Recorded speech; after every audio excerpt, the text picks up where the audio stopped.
नमस्कार मल्लिगिरी कहे YouTube channel रो भीतरी कथा को आपण मानकु अनेक अनेक स्वागत।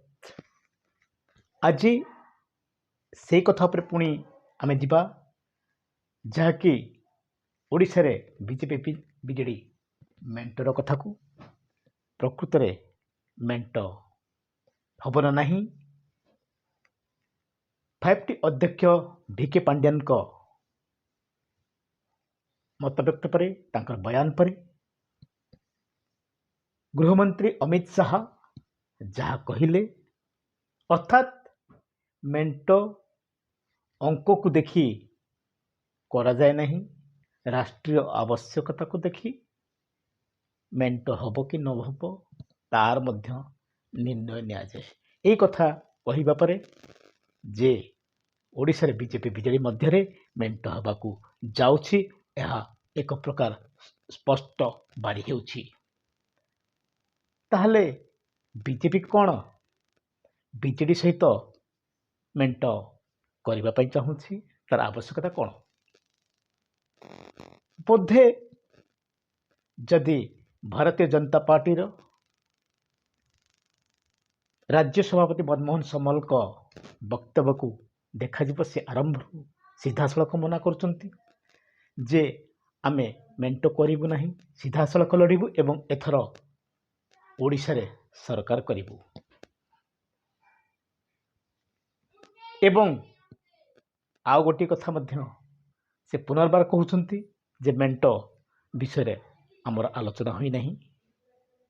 मात्र तांकर उक्ति को देखिले जना पड़े जे ओडिशा रे बीजेपी आदौ मेंट करबा सपक्ष नहीं, कारण से माने 2009 पर अचानक नवीन पट्टनायक मेंट को एक तरफा भाव में भांगी देबा, एपरिकी एलके आडवाणी को फोन को से समय न धरिबा एवं तांकर प्रतिनिधि चंदन मित्र को फेरे देबा परे हठात जो प्रकार परिस्थिति रे भारतीय जनता पार्टी संघर्ष करी आज विरोधी दल आसन पर्यंत आसी पारिछि, से परिस्थिति रे आगकू एक नकारात्मक दिग बीजेडी प्रति लोकंकर थिबा स्पष्ट अनुमान समय रे से कहीं मेंट करी पुनर्बार ओडिशा रे तांकर संगठन को दुर्बल करिवे यह चिंता करी मेंट कौन प्रकार राज्य बीजेपी हितकर नुह जानी मेंट सपक्ष नहांती। मात्र केन्द्रर चापर मध्य एमाने किछि करि परिबे नहीं, यह मध्य स्पष्ट अनुभूत होछि। ताहाले मेंट पई आग्रही किए काहे कि निश्चिंत भाव रे बीजेडी तरफ मेंट प्रति अत्यंत आग्रह प्रति देखा दैछंती। कारण बीजेडी तो कहूची आमे मेंट न कले मध्य एठी सरकार करिबु, अवश्य तांकर कथा को बा जुक्ति को ठीक बोली यथेष्ट कारण रही कह जाय पारे। से माने मेंट न कले मध्य राज्य सरकार पुनर्बार करि परिबे, षष्ठ थर पई नवीन पट्टनायक मुख्यमंत्री हो पारती। कारण वर्तमान निर्वाचन समय से माने जेतिकी योजना जेतिकी अर्थ वितरण लोक करुँच बोधे 2009 मसीहा 2014 मसीहा कि 2019 मसीहा विधानसभा ए प्रकार योजना बा एति अर्थ वितरण करते जहाँ वर्तमान कर या पूर्वर ओडिशार संगठन को एवं ओडिशा रे बीजेडी स्थिति को आहरी दृढ़ीभूत करने भिके पांड्यान सारा राज्य समस्त विधानसभा को जाई से माने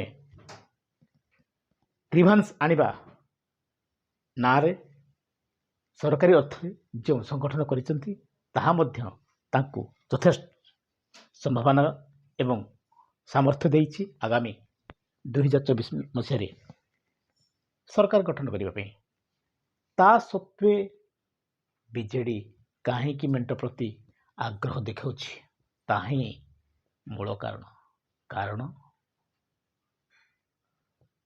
ବିଗତ ନିର୍ବାଚନରେ ଯଦି କୁହାଯାଏ ଯେ ଲୋକ କହୁଛନ୍ତି ସାରା ଭାରତରେ ଇଡି ସିବିଆଇ ତାର କାର୍ଯ୍ୟକ୍ରମ କରିଚାଲିଥିଲା ବେଳେ ଓଡ଼ିଶାରେ ସେମିତି କିଛି କାର୍ଯ୍ୟକ୍ରମ ଦେଖାଯାଉ ନାହିଁ। କାରଣ ବିଜେଡି ଅନେକ ବିଷୟରେ ବିଜେପି ସରକାରକୁ ତାର ପ୍ରତ୍ୟକ୍ଷ ବା ପରୋକ୍ଷ ସମର୍ଥନ ଦେଇଛି, ଯେପରିକି ରାଷ୍ଟ୍ରପତି ନିର୍ବାଚନ କୁହାଯାଉ କିମ୍ବା 370 ଧାରା ବିଲ୍ ଉଚ୍ଛେଦ ହେଉ, ଏଭଳି ଆବଶ୍ୟକ କ୍ଷେତ୍ରରେ ଦେଇଛି। ଏଣୁ ହୁଏତ ଜଣେ ସମର୍ଥକ ଭାବରେ ବା ବିଜେପିର ସହାୟତା କରୁଥିବାରୁ ତାଙ୍କ ପ୍ରତି ଇଡି ବା ସିବିଆଇ ର ଆକ୍ରମଣ ନ ହୋଇଥାଇପାରେ। ଏହା କେତେ ଦୂର ସତ୍ୟ ତାହା ତ ଜନସାଧାରଣ କହିବେ। ମାତ୍ର ଏହା ସତ୍ତ୍ୱେ ବିଜେଡି ଚଳିତ ନିର୍ବାଚନରେ କାହିଁକି ମେଣ୍ଟ ପ୍ରତି ଅତ୍ୟନ୍ତ ଆଗ୍ରହ ପ୍ରକାଶ କରୁଛନ୍ତି, ତାର ମୁଖ୍ୟ କାରଣ ହେଲା କିଛି ଗୋଟିଏ ଦୁର୍ବଳତା ବିଜେଡି ପାଖରେ ରହିଛି, ଯାହା କେନ୍ଦ୍ର ସରକାରଙ୍କର ସମ୍ପୂର୍ଣ୍ଣ ସହଯୋଗ ବିନା ସେ ଦୋଷରୁ ବିଜେଡି ବା ରାଜ୍ୟ ସରକାର ଖସି ପାରିବେ ନାହିଁ। ଆଉ ଏକ କଥା ଜଣାଯାଉ ଯେ ସାମ୍ପ୍ରତିକ ଯେଉଁ ଇଲେକ୍ଟ୍ରାଲ ବଣ୍ଡ କଥା ଆସିଛି, ସେଥିରେ ଇଲେକ୍ଟ୍ରାଲ ବଣ୍ଡରେ କେବଳ ଓଡ଼ିଶା ସରକାର 700 କୋଟିରୁ ଉର୍ଦ୍ଧ୍ୱ ଟଙ୍କା ରାଜନୈତିକ ଚାନ୍ଦା ଉଠେଇଛି। ଏହା ଷ୍ଟେଟ୍ ବ୍ୟାଙ୍କ ଦେଇଥିବା ସୁପ୍ରିମକୋର୍ଟ ରିପୋର୍ଟରେ ସ୍ପଷ୍ଟ ଉଲ୍ଲେଖ ହୋଇଛି। ଯଦି କୁହାଯାଏ 300ରୁ ଉର୍ଦ୍ଧ୍ୱ ଆସନ ସାରା ଭାରତରେ ନେଇଥିବା ବିଜେପି 6000 କୋଟି ଟଙ୍କା ଇଲେକ୍ଟ୍ରାଲ ବଣ୍ଡ ମାଧ୍ୟମରେ ପାଇଥିବା ବେଳେ କେବଳ ବିଜେଡି ମାତ୍ର 10-11ଟି ଲୋକସଭା ସଦସ୍ୟ ନେଇଥିବା ଗୋଟିଏ ରାଜ୍ୟ 700 କୋଟି ଟଙ୍କାରୁ ଉର୍ଦ୍ଧ୍ୱ ଟଙ୍କା ଇଲେକ୍ଟ୍ରାଲ ବଣ୍ଡ ମାଧ୍ୟମରେ ଟଙ୍କା ସଂଗ୍ରହ କରିଛି, ଯାହାକି ଅନୁପାତିକ ଭାବରେ ଯଥେଷ୍ଟ ଅଧିକା। ଆଉ ଏକଥା ମଧ୍ୟ କୁହାଯାଇଛି ଯେ ଯେହେତୁ ଇଲେକ୍ଟ୍ରାଲ ବଣ୍ଡ କିଏ ଦେଇଛନ୍ତି ତାହା ହିଁ ଜଣାପଡ଼ିଛି ଏବଂ କିଏ କିଣିଛନ୍ତି ତାହା ହିଁ ଜଣାପଡ଼ିଛି। ମାତ୍ର କେଉଁ କମ୍ପାନୀ କାହାକୁ ଟଙ୍କା ଦେଇଛି ତାହା ଏପର୍ଯ୍ୟନ୍ତ ସ୍ପଷ୍ଟ ଭାବରେ ଜଣାପଡ଼ିନାହିଁ।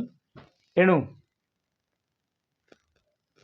କିନ୍ତୁ ଏହା ଜଳ ଭାବରେ ଜଣାପଡ଼ିବ ଯେ ବିଜେଡିକୁ ଦେଇଥିବା ଅର୍ଥ ନିଶ୍ଚିନ୍ତ ଭାବରେ ଖଣି ମାଲିକଙ୍କର ଏବଂ ଓଡ଼ିଶା ବାହାରେ ଥିବା କଣ୍ଟ୍ରାକ୍ଟର ମାନେ ଯେଉଁମାନେ ଓଡ଼ିଶାର ବଡ଼ ବଡ଼ କାମ ଠିକାଦାରୀ ନେଇଛନ୍ତି ତାଙ୍କ ଦ୍ୱାରା କ୍ରୟ ହୋଇଥିବ, ଏହା ନିଶ୍ଚିନ୍ତ ଭାବରେ ଜଣାପଡ଼ୁଛି।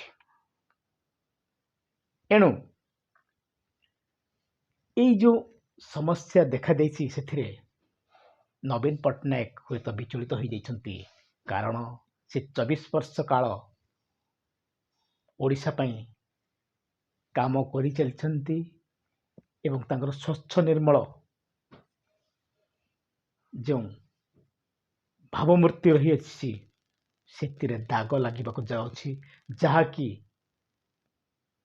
ଓଡ଼ିଶା ରାଜନୀତି ଇତିହାସରେ ତାଙ୍କ ପାଇଁ ମୁଣ୍ଡବଥାର କାରଣ ପାଲଟି ନଯିବ, ସେ କଥା କିଏ କହିବ। କାରଣ ଏଭଳି ପରିସ୍ଥିତି ଉପୁଜିଛି ଯେ ଯେମିତି କଥା ଅଛି 12 ବର୍ଷର ତପସ୍ୟା ଶୁଖୁଆ ପୋଡ଼ାରେ ଯିବ। ତେଣୁ ତାଙ୍କର ସେ ଭାବମୂର୍ତ୍ତିକୁ ରଖିବା ପାଇଁ ସେ 6ଠ ଥର ତ ମୁଖ୍ୟମନ୍ତ୍ରୀ ହେବା ପାଇଁ ଚାହୁଁଛନ୍ତି, ସେମିତି ବି ହେଇପାରିବେ ଏବଂ ବିଜେପିର ସହଯୋଗରେ ମଧ୍ୟ ସେ ହେଇପାରିବେ। ତେଣୁ କେନ୍ଦ୍ର ସରକାରର ପ୍ରତ୍ୟକ୍ଷ ସାହାଯ୍ୟ ସହଯୋଗ ପାଇବା ପାଇଁ ହୁଏତ ସେ ମେଣ୍ଟ କରିବା ପାଇଁ ଯଥେଷ୍ଟ ଆଗ୍ରହୀ ଅଟନ୍ତି, ଯାହାକି ଇଲେକ୍ଟ୍ରାଲ ବଣ୍ଡ କିମ୍ବା ଅନ୍ୟାନ୍ୟ କିଛି ସମସ୍ୟା ଭିତରେ ରହିଯାଇଛି ତାକୁ ସେ ଘୋଡ଼େଇବା ପାଇଁ ଚାହୁଁଛନ୍ତି, ଯାହାର କାରଣ ମେଣ୍ଟ ହେବ।